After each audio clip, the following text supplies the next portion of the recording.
Hey guys, it's Snarky Lisa.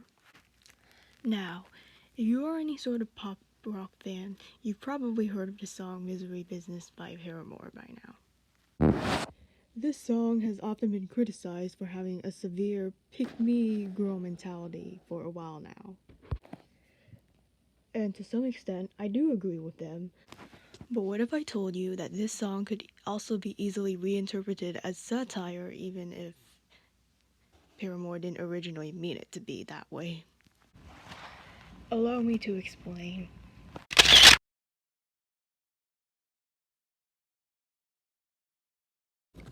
First of all, let's analyze the title, Misery Business.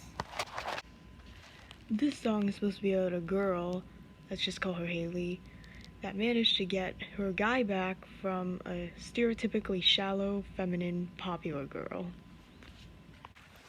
Now, Haley and that guy are dating, and she thinks it's awesome.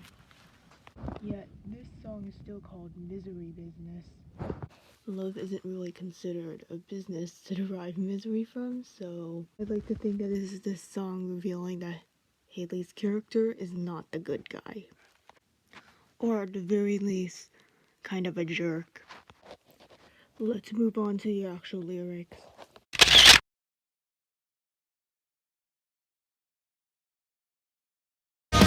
I'm in the business of misery, let's take it from the top. She's got a body like an hourglass, it's ticking like a clock. It's a matter of time before we all run out. When I thought he was mine, she caught him by the mouth. I waited a long month, she finally set him free. I told him I couldn't lie, he was the only one for me. 2 weeks and we caught on fire. She's got it out for me, but I wear the biggest smile. In the first verse, there are two lines that stick out to me in particular. When I thought he was mine, she caught him by the mouth, and I told him I couldn't lie, he was the only one for me. The use of the wording, he was mine, she caught, and he was the only one for me, almost seems to imply that Haley's character only views this guy as property for her enjoyment. And then there's the chorus. I'll just show it to you.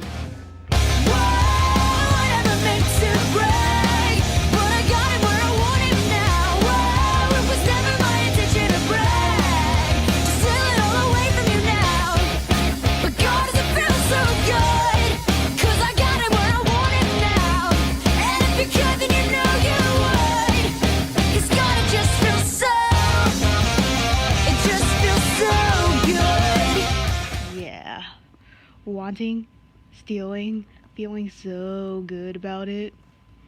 Seems kinda suspicious to me. Let's look at the second verse now. Second chances, they don't ever matter, people never change. You're nothing more, I'm sorry, that'll never change. And about forgiveness, we're both supposed to have exchange. Sorry honey, but I passed it up, now look this way. The first two lines of this verse are basically Haley asserting that people never change and second chances don't matter, which sounds pretty suspicious to me. Well, there's a million other girls who do it just like you, looking as innocent as possible to get to who they want and what they like. It's easy if you do it right. Well, I refuse, I refuse, I refuse. The second part of the second verse is where the pick-me-girl mentality really starts to come into play. Here, the narrator is asserting that there's a million other girls that do it just like her romantic rival, acting as innocent as possible, and she refuses to be like one of them, whatever that means. I find it really interesting, though, that she says they want and what they want, it's easy if you do it right, with they referring to the other girls, and then immediately says afterwards, well, I refuse, I refuse. Almost sounds like she's refusing to do the right thing by not being a low-key jerk and viewing this guy as an object. Let's look at the bridge of the song now. I watched his wildest dreams come true, and not one of them involving you. Just watch my wildest dreams come true, not one of them involving. This probably comes the closest to suggesting that Haley is actually the hero. However, It simply mentioned that his wildest dreams don't involve this girl. Which means that A, his wildest dreams could be bad dreams, and B, there's no suggestion of him being vindictive towards this girl necessarily, so overall, this writing just feels really edgy and vindictive in an over-the-top way.